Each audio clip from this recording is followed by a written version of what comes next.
So utilizing my IDE, I'm going to create a type called complicated page. Again, give me a few minutes to finish implementing the class. You can go ahead and watch, and then of course I'll explain everything after.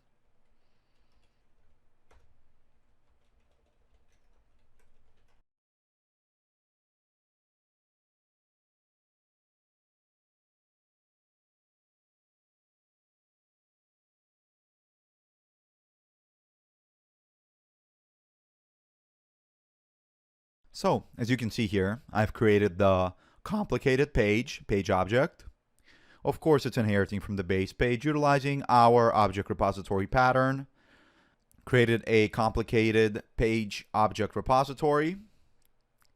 And of course, that inherits from the base page object repository, initializing it with a driver. Now we just need to implement the other methods.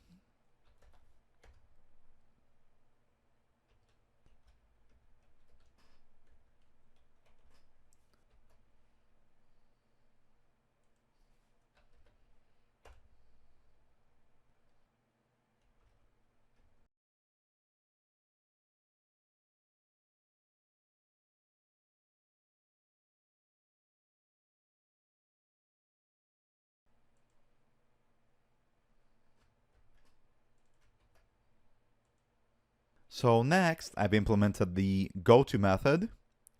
The goTo method simply navigates to a URL. The URL is hard-coded, which is a bad idea, but for our purposes, it's okay because I'm not focused on these minute little changes that need to be made to page objects. We're focused on the bigger ideas and improving your page objects for test automation.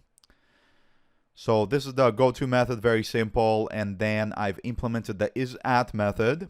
And the isAt method, again, is also very simple, where we're checking that the driver URL contains a string called complicated page. Right? And if our URL contains a string, then we are at the right page. Now let's implement the clicking the first Twitter button.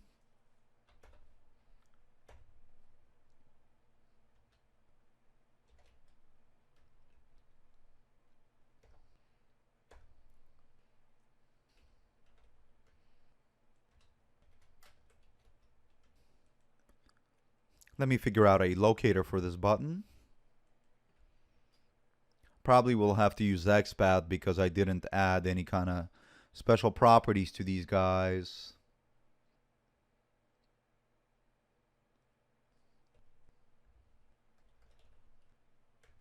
Awesome. So utilizing this XPath, by checking for the title, I get back all of the 5 Twitter buttons. So if I want to deal with the first one,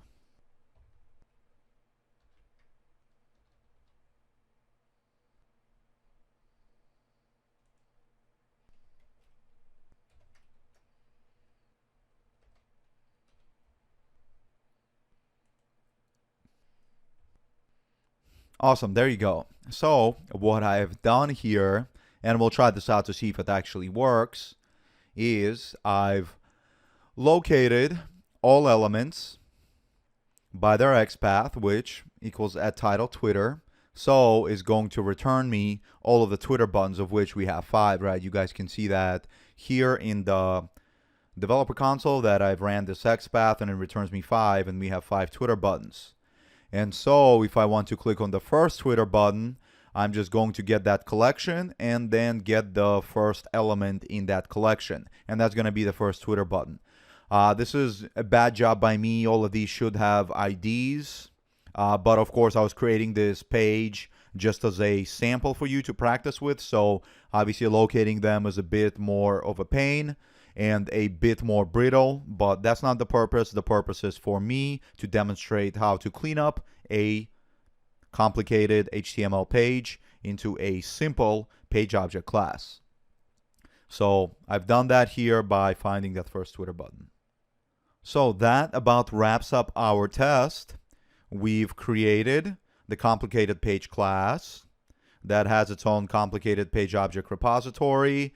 The complicated page object repository stores our web element, which is called a first Twitter button. And then we have two methods inside of our complicated page, which does a go to, and we have three methods, I'm sorry. It does a go to, checks that we are at the right page, and then clicks the first Twitter button. I'm going to move these to their own files now, and then we're going to check the test to make sure that it works.